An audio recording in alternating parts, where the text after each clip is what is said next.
Hello everyone. तो पिछले episode में हमने देखा था कि हमारा हीरो युनचे अपनी पास्ट लाइफ में अपने दुश्मनों के हाथों से मारे जाने के बाद रीइंकार्नेट करते हुए पहुंच जाता है शाओचे की बॉडी के अंदर, जहां जाने के बाद पता लगता है कि इस लाइफ में वो जिस पर्सन की बॉडी के अंदर आया उसकी मैरिड वीन्स तो पूरी तरह से डिस्ट्रॉयड है। इतना ही नहीं, लोग तो उससे इतनी ज्यादा नफरत करते हैं कि उसकी शादी सबसे खूबसूरत और पावरफुल लड़की किंग से होने के बाद उसे और भी ज्यादा फ्रेम करने लगते हैं। उसके दादाजी और उसकी सपोर्टिव आंट लिंगशी को छोड़कर बाकी सारे फैमिली मेंबर्स उसे घर का हिस्सा ना मानते हुए उसे घर से निकाल देते हैं, जहां वो कसम खाता है कि इस बार वो अपनी फैमिली को प्रोटेक्ट करने के लिए और खुद को पावरफुल करने के लिए खुद को झोंक देगा। अपने सफर में आगे बढ़ते हुए उसकी मुलाकात जैस्मीन से होती है, जो कि उसे पावरफुल बनाने में उसकी हेल्प करती है। हालांकि उसके खुद के भी कुछ फायदे थे, जो कि आपको पार्ट 1 देखने के बाद पता लगेगा। अभी तो पावरफुल होने की जर्नी में वो 3 पावरफुल हेवनली मिस्टिक मास्टर के बीच में फंस चुका था, जो कि खतरनाक ड्रैगन से फाइट कर रहे थे, जो कि किंग फेस मिस्टिक लेवल का ड्रैगन था।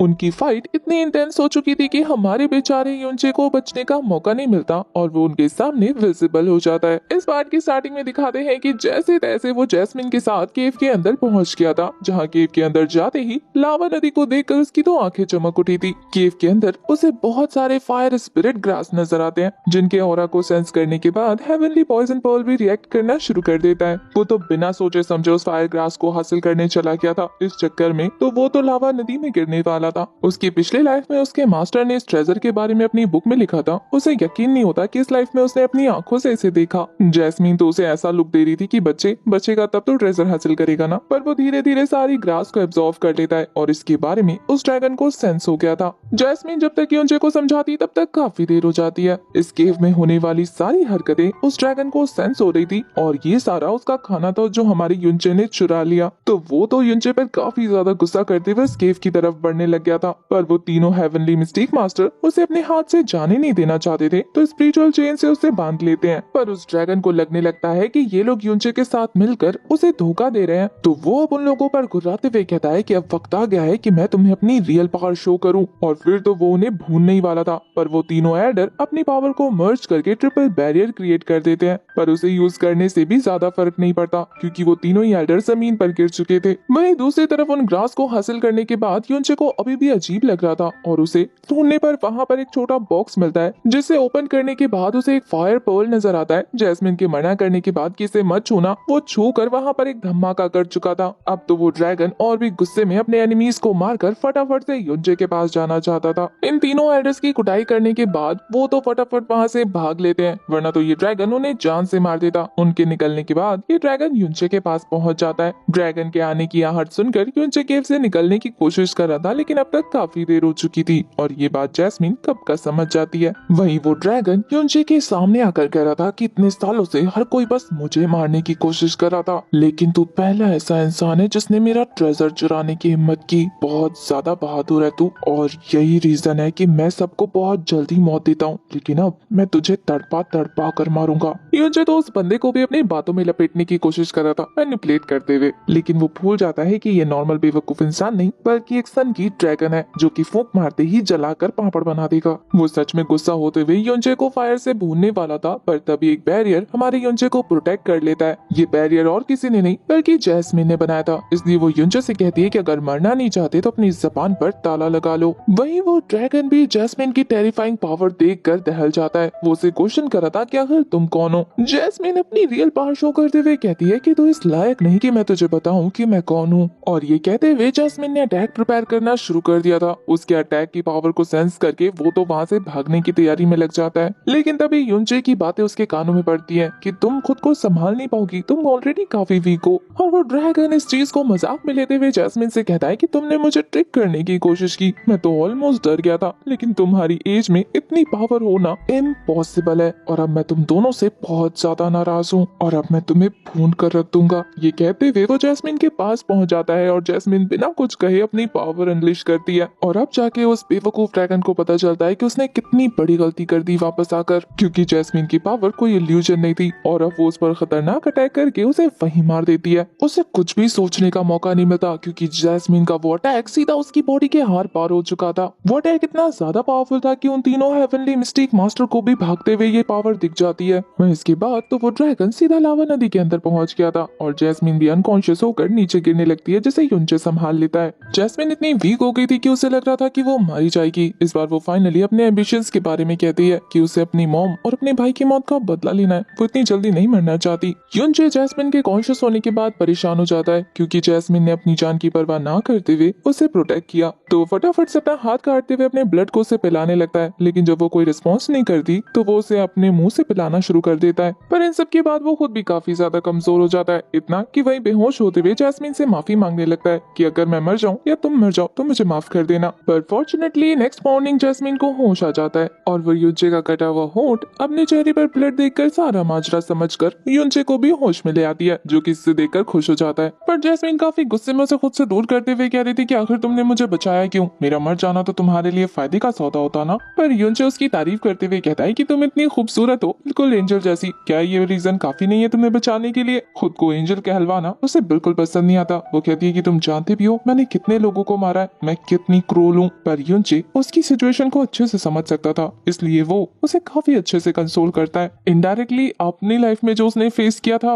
वो भी डिस्क्राइब करता है, जिससे हमारी जैस्मिन इमोशनल हो जाती है। और वो जैस्मिन से कह रहा था कि अगर तुम इस नाइटमेयर को जी नहीं पा रही हो तो क्यों ना मैं इसमें तुम्हारा साथ दूं। आखिर मैं तुम्हारा डिसाइपल हूँ और तुम मेरी मास्टर जो हो। ये सुनकर जैस्मिन खुद को संभालते हुए कहती है कि वो फायर पर्ल कहाँ है जो तुमने उस ड्रैगन से चुराया। पता चलता है कि ये फायर पर्ल असल में एविल गॉड के 5 छोड़े हुए सीड्स में से एक है और इसी वजह से हमारे युनचे को इतना अजीब महसूस हो रहा था, क्योंकि उसकी बॉडी के अंदर एविल गॉड की पावर जो है और वो अपने सीड से अट्रैक्ट हो रहा है। जैस्मिन बताती है कि ऐसे 4 सीड्स और हैं इस पूरी दुनिया में और वो इन्हें रिकॉग्नाइज करने में एबल है क्योंकि उसके पास एविल गॉड की पावर है। वो तो खुश हो जाता है। जैस्मिन तो कहती है कि एक तरफ देखो तुम इतने यूजलेस हो और दूसरी तरफ तुम्हारी किस्मत इतनी काम की है, तुम्हें चुनकर ऐसी जगह पर लेकर जाती है जहाँ पर ट्रेजर्स पड़े होते हैं। अब वो पूछ रहा था कि इस सीड का क्या करना है। जैस्मिन कहती है कि खा लो। उसे तो इस ख्याल से ही डर लगने लगता है कि इस फायर पर्ल को भी खाना है। पिछली बार का दर्द उसे किसी टॉर्चर की तरह फील हुआ था। दोबारा उस टॉर्चर को याद करके उसका तो रूह कांप उठता है। उसे पिल गटकने में काफी वक्त लग रहा था तो जैस्मिन अपने हाथ से थपेड़े मारकर उसके गले से वो पिल गटका लेती है। अब उस पिल को खाने के बाद वो आराम से शो एंजॉय करने लगी थी, जहाँ फिर से हमारे हीरो युनचे को अनबेरेबल पेन होना शुरू हो चुका था। और वहीं जैस्मिन उसे उस सीड की पावर समझाने लगती है कि इस सीड को कंज्यूम करने के बाद तुम 5 एलिमेंट्स की पावर यूज कर पाओगे। ये सीड फायर सीड है तो इसका मतलब तुम फायर एलिमेंट को कंट्रोल करना सीख जाओगे। और होता भी ऐसा ही है। आसपास की सारी फायर एनर्जी उसकी बॉडी के अंदर एंटर होनी शुरू हो चुकी थी। जैसे ही ये प्रोसेस कंप्लीट होता है हमारा युनचे पूरी तरह से ट्रांसफॉर्म हो चुका था और अब वो किसी भी फायर पावर को आराम से कंट्रोल कर सकता है। हेवन से लेके अर्थ तक सारी पावर्स उसके कंट्रोल में रहेंगी जितनी भी फायर एलिमेंट से जुड़ी होंगी। प्रोसेस कंप्लीट होने के बाद युनचे ने फायर को कंट्रोल करना सीख लिया था और यहाँ जैस्मिन उसे बताती है कि कांग्रेचुलेशन, तुमने तो ब्रेक थ्रू भी कर लिया। अब इसका मतलब ये था कि युनचे आसपास की फायर पावर को काफी तेजी से कंज्यूम कर सकता है। इसका मतलब ये था कि अब वो अपने shadow of God star technique को भी अच्छे से परफॉर्म कर पाएगा। उसका ये कहना ही था कि जैस्मिन को देखने को मिलता है कि युनचे ने सच में उस टेक्निक को और अच्छे से परफॉर्म करना सीख लिया। युनचे काफी खुश था। उसे अपने ग्रैंडपा और अपनी आंट की याद आ जाती है। तभी जैस्मिन कहती है कि खुशी के मारे वो जो मरा हुआ ड्रैगन है उसे मत भूल जाना। उसका कोर और बॉडी भी हमारे लिए उतनी ही जरूरी है जितना उसका ट्रेजर। वो ड्रैगन की बॉडी को स्टोर करता है और वहाँ से जैस्मिन के साथ निकल जाता है। अपनी पावर का यूज करके उसने काफी तेजी में जंगल क्रॉस कर लिया था। उसकी पावर देखने के बाद जैस्मिन खुश थी और साथ ही उसकी तारीफ भी करती है। तारीफ से तो हमारा हीरो चमक उठता है। वो तो कह रहा था कि मैंने कहा था ना मुझ जैसा डिसाइपल किसी भाग्यशाली इंसान को ही मिलना था। जैस्मिन भी लाइक बस बस उंगली पकड़ाइए तो सर पे चढ़ने की जरूरत नहीं। तुम्हारी जिस लेवल की पावर है तुम अपने लेवल के बंदे को आराम से हरा दोगे, लेकिन अगर एक साथ ऐसे प्रैक्टिशनर आ गए तो तुम्हारे लिए लड़ना मुश्किल होगा। युनचे का कहना था कि मैं अगर अपनी टेक्निक में एकदम परफेक्ट हो जाऊं तो फिर मैं कितने लोगों को फेस कर पाऊंगा। जैस्मिन कहती है कि अभी उतने दूर का सोचने की जरूरत नहीं है, एक एक स्टेप करके आगे बढ़ो। और वैसे भी अगर तुमने एक बार एविल गॉड रियाल्म को कंट्रोल कर लिया या उसे ओपन कर लिया तो फिर तुम अपने से हायर लेवल के बंदे को भी आराम से हरा पाओगे। तो सबसे पहले उस पर फोकस करो। युनचे अपने मास्टर की बात कैसे टाल सकता था, वो तो मान जाता है। अब इसके बाद नेक्स्ट सीन में हमें युनचे को दिखाते हैं जिसने अपना गेटअप किसी ओल्ड डॉक्टर की तरह कर लिया था और वो देखने में काफी फनी लग रहा था। हालांकि उसने अपना गेटअप काफी अच्छे से चेंज किया था कि जैस्मिन भी उसकी स्किल को देखकर इम्प्रेस होने से नहीं बचती। वही हमारा हीरो भी लाइक तुमने अभी मेरे बाकी टैलेंट्स देखे दिखे नहीं है, धीरे धीरे दिखाऊंगा। वैसे हमारा हीरो अपना गेटअप चेंज करके पहुंच गया था ब्लैक मून मर्चेंट में, जहां पर उसने अब तक जितनी भी चीजें कलेक्ट की हैं, लाइक वो ड्रैगन बॉडी और उसका कोर, वो उसे सेल करने आया था। जैस्मिन के पूछने पर कि यहाँ ही क्यों, वो कहता है कि यहाँ पर दुनिया की ऐसी कोई चीज नहीं है जो नहीं मिलती। उल्टा मैं तो सोच रहा था कि तुम्हारे लिए कपड़े भी खरीद लूं, जिससे जैस्मिन इम्प्रेस हो जाती है। वही हमारा हीरो भी लाइक, मैं तुम्हें अपने हिडन इंटेंशन थोड़ी ना बताने वाला हूँ। जब वो एंटर करता है तो शॉपकीपर उसे सीरियस नहीं ले रहा था, लेकिन हमारा हीरो अपना गुस्से वाला रुतबा शो करते हुए सीधा 3 फायर स्प्रेड ग्रास उस शॉपकीपर को दिखा देता है, जिससे बेचारी की आंखें बाहर आ जाती है। वो तो हैरान था कि आखिर इतने रेयर ट्रेजर इस ओल्ड एडर के पास आए कहाँ से। वो तो उन्हें बेचने के बदले 3 पर्पल कॉइन्स देने वाला था। हालांकि 3 पर्पल कॉइन्स का सुनने के बाद हमारे शॉपकीपर को लगता है कि हीरो को बिल्कुल भी पसंद नहीं आया। पर दूसरी तरफ युनचे तो जैस्मिन के साथ जाके खुशियां मना रहा था कि उसका तो दिल कर रहा है कि वो नाच उठे, क्योंकि 3 पर्पल कॉइन्स का मतलब था 3000 ब्लू कॉइन्स, और 3000 ब्लू कॉइन्स का मतलब था कि 3 लाख येलो कॉइन्स, और इतने पैसों में तो वो आधा मार्केट खरीद सकता है। इसी खुशी में वो इस डील के लिए तैयार हो जाता है। हालांकि शॉपकीपर को काफी मेहनत करनी पड़ी थी। अब जब ये डील पूरी हो जाती है तो युनचे शॉपकीपर के सामने वो ड्रैगन कोर भी रख देता है, जिसे देखने के बाद तो शॉपकीपर की सिट्टी पिट्टी गुल हो जाती है। उसे यकीन नहीं होता कि आखिर ये कौन से पावरफुल मास्टर है जो ड्रैगन का कोर ले आए, जिन्हें की कई हेवनली मास्टर भी मिलकर नहीं मार सकते। उसे ये बंदा अकेले मार कर लिया है। इसका मतलब कि ये कोई बड़ी हस्ती है। वो तो उसकी सेवा पानी करते हुए कह रहा था कि मुझे माफ कर देना मास्टर, लेकिन मैं आपको इस स्कोर के बदले उचित अमाउंट दे नहीं पाऊंगा, क्योंकि अगर मैं इस स्कोर को खरीदने गया तो मेरी शॉप बिक जाएगी। उसे नाराज देखने के बाद हमारी जैस्मिन भी लाइक कि क्या तुम सच में कोर को बेचने वाले हो। पर युनचे का कहना था कि नहीं, इसे डरा रहा हूँ ताकि ये आइंदा से मुझे हल्के में न ले। लेकिन फिर भी हमारा युनचे पूछ रहा था कि आखिर कहीं तुम मुझे झूठ तो नहीं बोल रहे। पर वो शॉपकीपर बताता है कि अगर इस स्कोर को आप बेचेंगे ना तो आपको 1 लाख पर्पल कॉइन्स मिलेंगे। अब ये सुनकर जब वो जैस्मिन के पास आता है तो बेचारी को तो कैलकुलेशन समझ ही नहीं आ रही थी कि आखिर युनचे खुश किस बात पर हो रहा है। और हमारे युनचे भी लाइक, रहन दो, तुम्हारी गलती नहीं है, आखिर महलों की रानी को छोटे मोटे खर्चों के बारे में कैसे पता हो सकता है। खैर दूसरी तरफ हमारी प्रिंसेस को यानी जैस्मिन को वो रेड फेरी ड्रेस चाहिए थी, जो कि अपोलॉजी के तौर पर वो शॉपकीपर खुद से ही देने को ऑफर कर देता है। अब युनचे ने मुंह बनाते हुए वो ड्रेस एक्सेप्ट कर लिया था। हालांकि ड्रेस पाकर भी वो काफी ज्यादा खुश था। वहाँ से जाते हुए वो शॉपकीपर से कहता है कि क्या तुम किसी शिकोंग हान नाम के बंदे को जानते हो। वो शॉपकीपर डरते हुए कहता है कि उन्हें कौन नहीं जानता, वो तो मिस्टिक पैलेस के एल्डर है। उनके जाने के बाद वो शॉपकीपर सोच रहा था कि आखिर कितने पावरफुल पर्सन थे ये, कितने बड़े बड़े लोगों के साथ कनेक्शन है इनके। वही इसके बाद हमें युनचे को डायरेक्ट सीधा मिस्टिक पैलेस के बाहर दिखाते हैं, जहाँ पर अपने दादाजी का दिया हुआ टोकन दिखाने के बाद उसकी मुलाकात सीधा एल्डर शिकोंग हान से होती है, जिनसे बात करके युनचे को पता लगता है कि उसके दादाजी का एल्डर शिकोंग पर काफी बड़ा एहसान है, जिसकी वजह से वो युनचे को अपना सपोर्ट देने के लिए तैयार हो जाते हैं। पहले तो वो हमारी युनचे की पावर टेस्ट करते हैं, जिसे जैस्मिन बताती है कि अपनी फुल पावर इन्हें शो कर दो। उसकी फुल पावर शो होने के बाद तो एल्डर उससे फुल टू इम्प्रेस हो चुके थे कि तुम तो आने वाले जीनियस हो, तुम्हारा कल्टीवेशन लेवल तो ऑलरेडी मेरी सोच से भी ज्यादा इंक्रीज हुआ पड़ा है। तो जब हमारा युनचे उनसे पूछता है कि क्या मैं आपके मिस्टिक पैलेस को ज्वाइन कर सकता हूँ, वो तो खुशी खुशी उसे अपना डिसाइपल बना लेते हैं। इतना ही नहीं, वो तो शाम को होने वाले बैंक्वेट के लिए भी हमारे युनचे को इनवाइट कर चुके थे। युनचे को समझ नहीं आता कि चीजें इतनी आसानी से कैसे हो रही है। उसे काफी बड़ा डाउट हो रहा था। तभी अचानक से हमारे एल्डर वहाँ पर युनबा को बुला लेते हैं। युनबा को तो अपने जीजू को देखकर इतनी ज्यादा खुशी होती है कि वो तो उन्हें कसकर गले लगा चुका था। बेचारे हमारे युनचे को इतना ज्यादा तकलीफ होने लगता है कि वो कहता है कि छोड़ दे भाई, अब क्या हड्डियों का सूरमा बनाएगा। एल्डर शिकोंग ये जानकर हैरान रहते हैं कि इतनी कम उम्र में हमारे युनचे की शादी हो चुकी है। अनफॉर्चुनेटली युनबा की वजह से वो झूठ भी नहीं बोल सकता था, इसलिए एक्सेप्ट कर लेता है। वही एल्डर शिकोंग युनबा को ये सारी रिस्पॉन्सिबिलिटी देते हैं कि जाकर युनचे को सेटल होने में हेल्प करे और शाम के बैंक्वेट के लिए युनचे के साथ यहाँ जाए। वो तो और ज्यादा खुश हो जाता है कि ब्रो, तुम्हारी वजह से मुझे भी बैंक्वेट में आने का मौका मिल गया। अब जब युनबा हमारे हीरो को पैलेस दिखा रहा था तब उसकी नजर 2 सीनियर पर पड़ती है, जिसमें से फीमेल सीनियर काफी ज्यादा खूबसूरत थी। उसकी तो नजर ही नहीं हट रही थी। उस पर तो जब वो उनके स्वॉर्ड स्किल्स देखता है तो और भी ज्यादा हैरान रह जाता है। उनकी फाइट खत्म होने के बाद हमारे युनचे की मुलाकात युनबा ने उन दोनों सीनियर से करा दी थी, जहाँ लड़की का नाम था लेंजे और लड़के का नाम था मोरोंगे, जिसे कि हमारे युनचे पहली नजर में बिल्कुल पसंद नहीं आता, क्योंकि वो उसकी लव इंटरेस्ट पर चांस जो मार रहा था। जब लेंजे के सामने युनबा अपने जीजू को जीजू जीजू कर रहा था तो वो कहता है कि नहीं नहीं, ये झूठ बोल रहा है, मैं इसका कोई जीजू विजू नहीं हूँ। वो लोग इस बात को हंसकर वहाँ से टालकर निकल जाते हैं, क्योंकि उन्हें अपने काम के लिए जल्दी हो रही थी। वे उनके जाने के बाद हमारा युनचे युनबा की क्लास लगाता है कि तू हर किसी के सामने मुझे जीजू जीजू क्यों करता रहता है बे। एक तरफ तेरी बहन है जो मुझे हस्बैंड नहीं मानना चाहती, और वहीं दूसरी तरफ तू है जिसने जीजू जीजू का नारा पूरे गांव में रटा रखा है। अब पूरी दुनिया को बता के मेरी सेटिंग खराब करेगा क्या? अगर तूने आज के बाद मुझे जीजू बोला ना तो मैं तुझसे सारे रिश्ते तोड़ दूंगा। अब ये धमकी देकर वो तो वहाँ से निकल गया था। बेचारा युनबा भी लाइक, अब मैं जीजू को जीजू नहीं बोलूं तो क्या बोलूं? अब बहन के हस्बैंड को तो जीजू ही बोल सकते हैं ना, कोई बात नहीं, अब से सीनियर ब्रदर बोल दूंगा। अब रात को बैंक्वेट का सीन दिखाते हैं जहाँ पर पुराने लॉर्ड को रिप्लेस करके लॉर्ड किन फाइनली ऑफिशियली लॉर्ड बन चुके थे और इस बैंक्वेट हॉल में वहाँ के फेमस 7 सेट्स आए हुए थे। सेट्स के यंग जीनियसेस अपने साथ वेपन कैरी कर रहे थे, तो ये हमारे हीरो को काफी अजीब लगता है। युनबा से पूछने पर वो बताता है कि यहाँ पर ये लोग एक दूसरे को चैलेंज करके उनकी एबिलिटी टेस्ट करेंगे और ये करना तो आम बात है। देखना भी यहाँ पर फाइट होगी सभी सेक्स के बीच में, फ्रेंडली फाइट के आड़ में ये लोग एक दूसरे की पावर टेस्ट करेंगे। तभी देखते ही देखते वहाँ पे चीफ गेस्ट की एंट्री होती है जो कि और कोई नहीं बल्कि श्याओ ट्राइब का लुओ चैंग था, यानी कि वहाँ का यंग मास्टर, जो कि देर से आने के लिए फॉर्मेलिटी पूरी करने के लिए माफी मांग रहा था। हालांकि उसके पूरे ऑरा से कहीं से भी नहीं लग रहा था कि वो अपने बिहेवियर के लिए सॉरी है। अब उसके अपनी जगह पर बैठने के बाद हमारे युनचे की नजर सीनियर लैन पर पड़ती है जो उसे देखकर शर्मा रही थी और मोरोंग को गुस्सा आ रहा था।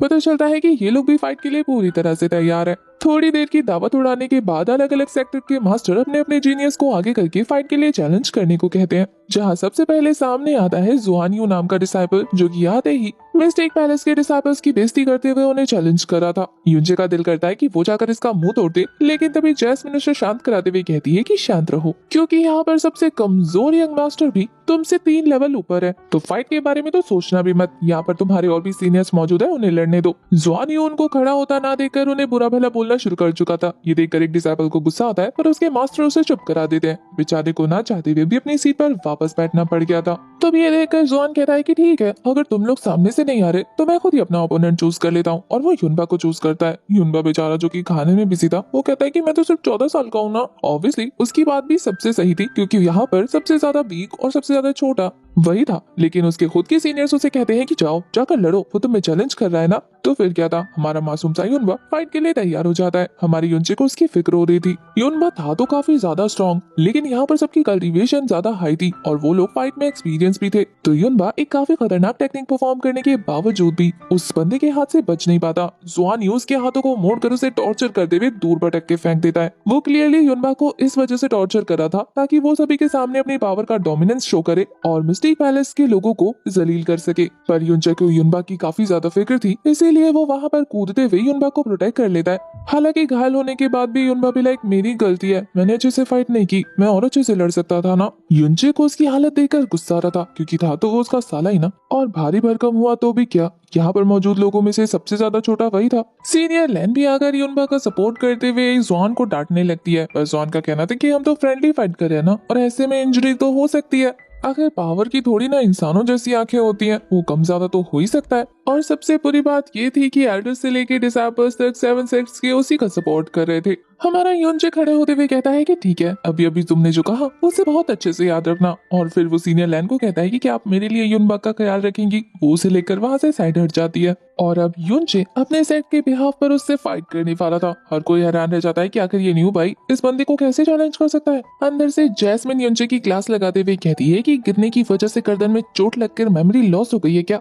तुम्हें पता नहीं थोड़ी देर पहले मैंने तुम्हें क्या समझाया था। पर हमारा युनचे कहता है कि मैंने तुम्हारी बात मानने का ही ट्राई किया, लेकिन अगर मेरे अपनों को कोई नुकसान पहुंचाए ये मैं बर्दाश्त नहीं कर सकता। वहीं जुआन यू तो उसका मजाक उड़ाने लगा था और हमारे युनचे भी लाइक, अगर तेरा हो गया हो तो हम फाइट शुरू करें। वो अपनी भाषण जारी रखते हुए कह रहा था कि तुम्हारे पास सिर्फ 3 मूव्स हैं। इससे पहले कि उसकी बात कंप्लीट होती, हमारे युनचे अपनी मिस्टिक पावर रिलीज करते हुए उस पर अटैक करने के लिए दौड़ पड़ता है। वो बंदा भी पूरी तरह से तैयार हो गया था, लेकिन हमारा युनचे उसे चकमा देते हुए उसके पीछे पैर होकर उसे एक जोरदार झापड़ रसीद कर चुका था, जिस थप्पड़ को खाने के बाद जनाब को दिन में तारे याद आ जाते हैं। जुआन तो अपने इंसल्ट पर गुस्से में तलमिलाते हुए इस बार अपनी पूरी फोर्स के साथ फाइट करने वाला था, लेकिन हमारा युनचे फिर से सेम टेक्निक का यूज करते हुए उसके अटैक को डॉज करके उसके पीछे अपीयर हो जाता है और वो फिर से उस पर हमला ना करके उसे एक थप्पड़ में ढेर कर चुका था। जुआन यू के साइड के एल्डर्स काफी गुस्सा कर रहे थे कि ऐसा कैसे हो सकता है, ये लड़का 2 मूव्स में हमारे डिसाइपल को ढेर कैसे कर सकता है। वहीं दूसरी तरफ मिस्टिक पैलेस के एल्डर भी हैरान थे कि आखिर ये लड़का हमारे सेट में कब आया। एल्डर शिकोंग प्राउडली सबको कहते हैं कि इसे आज ही मैंने एक्सेप्ट किया। 2 मूव्स हो चुके थे और दोनों में ही ये बंदा हारा था, तो इसकी तो खिल्ली उड़नी शुरू हो जाती है। तो वो गुस्से में अपनी पूरी पावर अनलिश कर चुका था। या जैस्मिन समझ जाती है कि ये बंदा कौन सा अटैक करने वाला है, इसलिए वो युनचे से कहती है कि इसके चेस्ट से 2 इंच नीचे इसने अपनी सारी मिस्टिक पावर गैदर कर लिया। तो युनचे उसकी इन्फॉर्मेशन कलेक्ट करके शैडोज ऑफ स्टार को टेक्निक का यूज करके उसके पास पहुंच जाता है, और जहां पर हमारी जैस्मिन ने बताया था वो उसी जगह पर इतनी जोर से हिट करता है ना कि बेचारा अब उठने की हिम्मत नहीं कर पाता। उसके साइकियाट्रिस्ट उसके बिहाफ पर हमारे युनचे की क्लास लगाने लगते हैं, पर युनचे भी लाइक अभी आपके डिसाइपल ने तो कहा था कि फ्रेंडली फाइट में किसी न किसी को चोट लग सकती है, और बाहर की थोड़ी ना आंखें होती हैं, तो कम ज्यादा तो हो ही सकता है। अब ये सुनकर तो वो बंदा लॉर्ड किन से हेल्प मांगने लग गया था, लेकिन लॉर्ड किन भी पूरा पूरा युनचे का ही सपोर्ट करते हैं। युनबा तो अपने कूल से जीजू की सतह पर फिदा हो चुका था। वो कहता है कि हाँ मेरे जीजू भी सही कह रहे हैं, आखिर जब मेरी पिटाई हो रही थी तो सब लोग तो इसी बंदे का साथ दे रहे थे ना। युनचे की इस हरकत की वजह से वो लुओ चैंग की नजर में आ चुका था। वही लॉर्ड किन भी यही सोच रहे थे कि इस लड़के ने आज उनके सेट की नाक बचा ली। इसके एरोगेंस की वजह से यहाँ पर अब कोई भी मिस्टिक पैलेस के डिसाइपल्स को बुली करने के बारे में नहीं सोचेगा।